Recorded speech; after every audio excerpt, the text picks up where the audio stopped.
Hi, it's Benjamin with Safe Drive Solutions, and today we're going to talk about why you need a dash cam. So, typically, very popular nowadays is 50-50 collisions in intersections.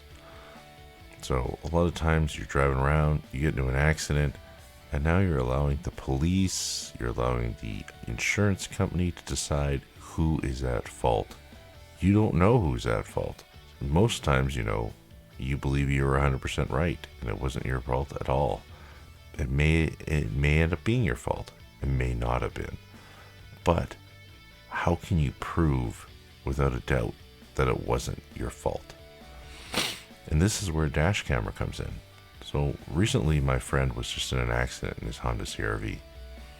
Somebody hit him.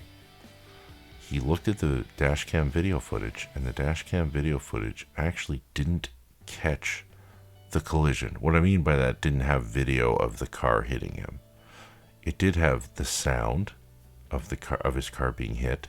It did show that his car moved when he was hit, but didn't actually have, kind of where the car came from, because he hit him on the side. So this kind of became a little bit puzzling. He was thinking he had nothing. He had nothing that was going to protect him, and it was going to be a 50-50, even with having a dash camera.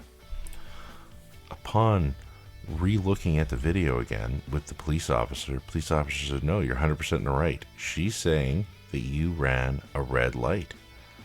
On your dash cam footage, clear as day, it shows that you went through a green.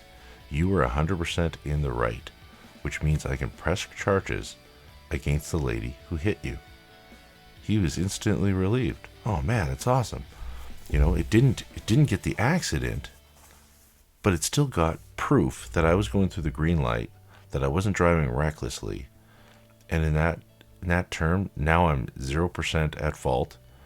My deductible's covered, and my car's probably going to be a write-off, so now I'm probably going to get a brand new car. But needless to say, this is all part of why you need a dash camera.